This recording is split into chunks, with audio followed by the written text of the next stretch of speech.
बिस्मिल्लाहिर्रहमानिर्रहीम। अस्सलाम वालेकुम। Welcome to cooking talk Urdu. मेरी आज की रेसिपी है एग मायो सैंडविच। चलिए अब हम इसको तैयार करते हैं। सबसे पहले लेंगे हम रबर रोटी के स्लाइस और इसके किनारे उतार लेंगे और इसके साथ ही लिए हैं मैंने 2 अदद अंडे, काली मिर्च और नमक हस्बे ज़रूरत। बॉयल अंडे हैं। अब इसकी जर्दी हम अलग कर लेंगे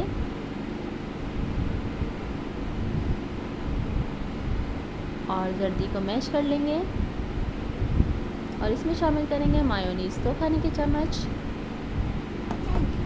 और अच्छी तरह से मिक्स करेंगे और चॉप कर हम सफ़ेदी भी इसमें शामिल कर देंगे। काली मिर्च शामिल करेंगे हस्बे ज़रूरत, नमक शामिल करेंगे हस्बे ज़रूरत।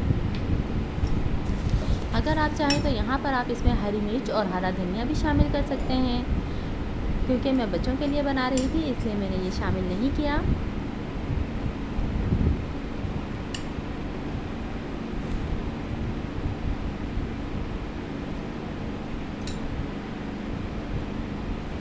ये लीजिए एग मायो सैंडविच तैयार है। जल्दी से और आसानी से बन गया है, मतलब ये झटपट तैयार हो गया है।